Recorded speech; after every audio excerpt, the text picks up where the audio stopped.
I'm also going to nip this little point in the bud. Destiny's not finished. Let's be really, really clear. The game is Bungie's currently only seller. I know that Marathon is around the corner at some point, several years out from development still, though, and they have no intention of losing their audience. Even if people do go ahead and decide to move on, I think Bungie is going to pivot very deliberately to ensure that they keep as much of their player base as they possibly can. It is not something where they plan on losing people after the final shape. I think they want it to be a dynamic chapter, and they want it to close out the Light and Dark saga, obviously, but I think they want to present a really compelling reason for people to keep playing.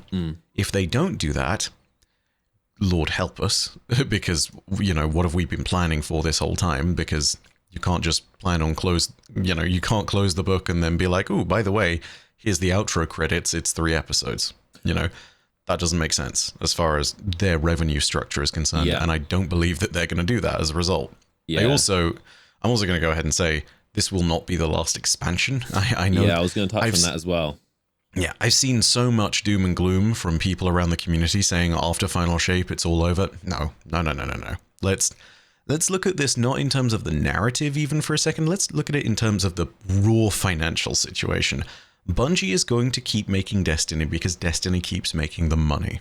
So, simple as that. They're not going to finish it at Final Shape. They're going to do their best to make sure that there's a compelling reason, narratively speaking, and in other terms, for people to stick around and play Destiny, We're still waiting on a potential third Darkness subclass. I know there are all the leaks that turned out to be a load of hogwash, whatever. We are still waiting on Darkness subclass number 3. The extra improvements in Final Shape that are coming to light subclasses imply that there's more work being done with them, and that even more work will be done at some point to pick up the Darkness subclasses and pull them along. There is a lot still to do with regards to Destiny 2 in this game, and I think that also points towards the potential future of sitting there and saying, hey, if Destiny 2 saw the conclusion of the Light and Dark saga, is this potentially just setting up things like, say, a Destiny 3? Where we get that full loot reset, where we can approach a new game with a fresh set of eyes, all of this stuff. Yeah, spawn. Oh, yeah. Honestly, I think it's worth nipping in the bud because, again, I see so many people, creators included, and no disrespect to them if they are, because, we creators especially have a reason to be concerned if the game suddenly stops, because all of a sudden our livelihood is in jeopardy. No, it's not over. I'm just going to go ahead and throw that out there. Bungie will be the most aware of this because they are the ones who are financially dependent on it more than anyone. Yeah. So it's not going to end here. The only thing they can do to make it end is to do something so repugnant as far as player sentiment is concerned that they literally drive their player base away. If Final Shape is another Lightfall, yeah, they will have done that. But I don't think that they're going to do that. They are so hyper aware of all that I don't think it's going to happen. No, very well said. Yeah, very well said. You touched on a lot of points that I exactly also was about to say and always thinking of, like, especially on the point of expansions. That was the biggest question I was wondering. I was thinking, like, hang on, is this just going to be episodes from now on? So it's going to basically be just seasons without the expansions. But I even rewatched the showcase today, just to hear the exact words that Joe Blackburn said. But obviously they skirted around it because obviously they don't want to announce new expansions or try and jump the gun.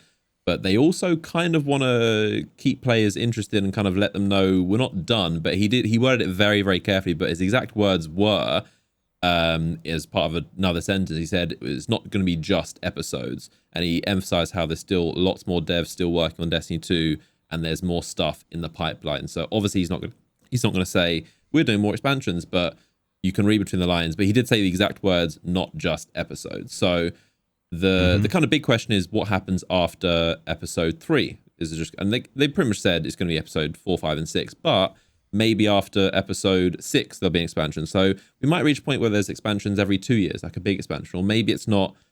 I mean, I feel like they could do, again, this is me just backseat developing, but I feel like a Witch Queen Lightfall-ish size expansion, maybe not Lightfall, Witch Queen-ish expansion could be possible maybe every 2 years, or maybe every year and a half or 2.5 years. But I think in between every 3 batches of episodes, they are going to do, I think, the odd expansion. How big it will be, I don't know. But Bungie also tweeted, they said, basically addressing people questioning what's going to happen after episode 3.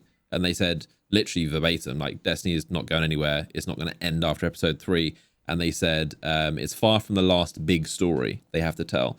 Basically meaning, again, they have more big stories down the line. And as you touched on many times, which is spot on, financials is the key word here. Because again, we talk about it a lot, but it's very important to remember Bungie is a business, they're not a charity. They're not a just company that just makes games just for the fun of it. Obviously, they do that as well, but they are also a business. You need to have a successful business in order to even make games. They obviously want to make good games, but you can't do that without the business intact. And the core foundation of Bungie's business is Destiny 2. It's keeping the lights on, it's paying the bills, it's generating tons of money.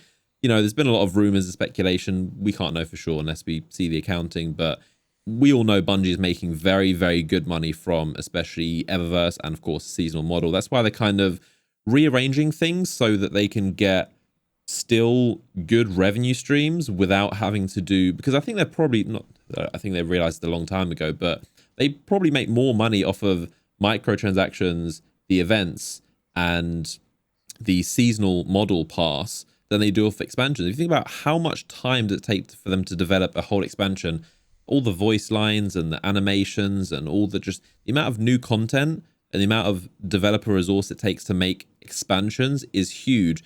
And all they're charging is what, like $80 for the expansion, or there's all different versions of it. But versus the money, as we saw recently, they also are charging what, $80 for the Season of the Worthy armor set in Eververse, which caused a big fuss as expected. Something that used to cost, basically these skins that used to cost like $10, now you can buy them for $80. You know, some people are saying it's kind of fair because it was meant to be an exclusive. If you're playing during Season of the Worthy, you get it, and if you want to get that stuff now, you have to pay. But at the same time, it is like a bit just wild to see $80 is a lot of money. Like, if you think about the things in the real world you can buy with $80, like to think about you buy some 3 skins from Season of the Worthy, it's like the value of it always gets muddled. But you could do that, or you could buy literally any of the big AAA releases that have come along.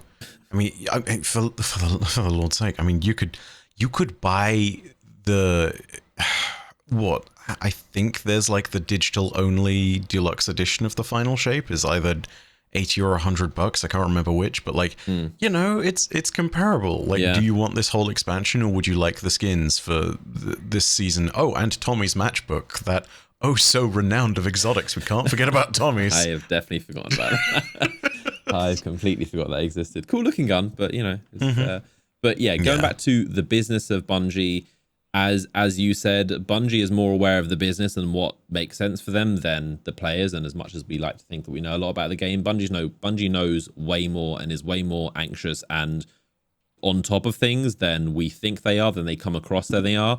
And yeah, they definitely, it's not in their best interest for Destiny to just go offline or for there to see a massive player drop off. So yeah, Bungie are definitely more invested than they probably appear in keeping Destiny 2 alive, because there is no marathon without Destiny. There is no other games that matter and all the other mobile games and stuff they're working on. Destiny is still the bread and butter. So while they're trying to expand, they still need to keep one foot firmly planted on the Destiny to be able to try and branch out into other things as well. But yeah, so there definitely will, I say definitely, it's almost more than likely confirmed that there will be more expansions, because as Bungie said, this is far from the last big story they want to tell, but it gives them a lot of time to just kind of figure out when they want to do that. So I would imagine there might be another expansion, but they'll just do them on their own time, whenever they, not whenever they feel like it, but whenever they're able to and whenever it makes sense.